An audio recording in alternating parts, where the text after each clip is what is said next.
இன்றைய பிள்ளைகள் வந்து நண்பர்களால தான் வழி தவறி செல்கிறார்கள் என்பது ஆணித்தரமா அதை ஏற்றுக்கொள்ளவும் முடியாது.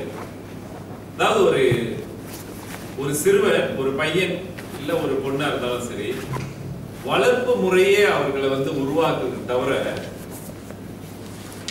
இதை உடனே தாய் தகப்பன் தான் தவறு, இல்ல நண்பர்கள் தான் தவறு செய்திருக்கிறாங்க, இல்ல தொழில்நுட்பம் தான் தவறு செஞ்சிருக்கு, இந்த மாதிரிலாம் கூட சொல்ல முடியாது. இது ஒரு நல்ல அருமையான தலைப்பு. இதை எஸ்ட்ரோல பேச விட்டு வேடிக்கை பார்த்தாங்க எல்லாரும்.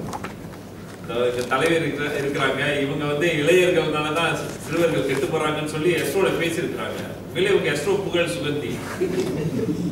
எனக்கு ஒரு வாய்ப்பு கிடைச்சது, பெற்றோர்களாலதான் அந்த மாணவர்கள் இப்படி போறாங்க, வழி தவறி போறாங்க அப்படின்னு சொல்றது.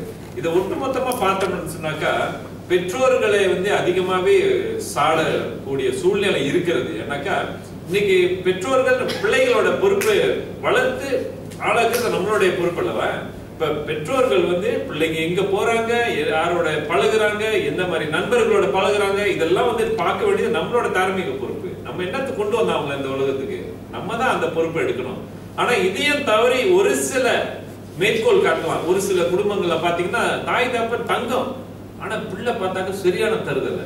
எப்படி இது உருவாகுதுன்னு சொன்னா இது ஒரு சில மேற்கோள் தான் காட்ட முடியும். ஆனா இதே ஒட்டுமொத்தமா எடுத்து வச்சுட்டு இந்த நண்பர்களால தான் கெட்டு போறாங்க, இல்ல பெற்றோர்கள் சரியில்லைன்னு சொல்ல முடியாது. ஆனா பொதுவா பார்க்கும்போது எல்லா சமூகங்களையும் சரி, மலாய்க்கார சமூகமா இருந்தாலும் சீன சமூகமா இருந்தாலும் நம்ம இந்திய சமூகமா இருந்தாலும் சரி, பொதுவா மாணவர்களும் சரி சிறுவர்கள் கெட்டு போறது காரணம் பெற்றோர்களே தவிர வேற எந்த ஒரு காரணத்தையும் நம்ம கொடுக்க முடியாது.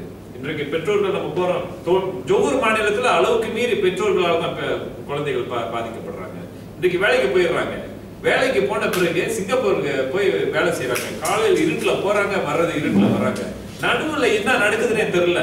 அப்ப இந்த பிள்ளைங்களை இந்த கேளிக்கை மைதானங்கள்ல போயிட்டு அவங்களோட நேரத்தை செலவு பண்றாங்க.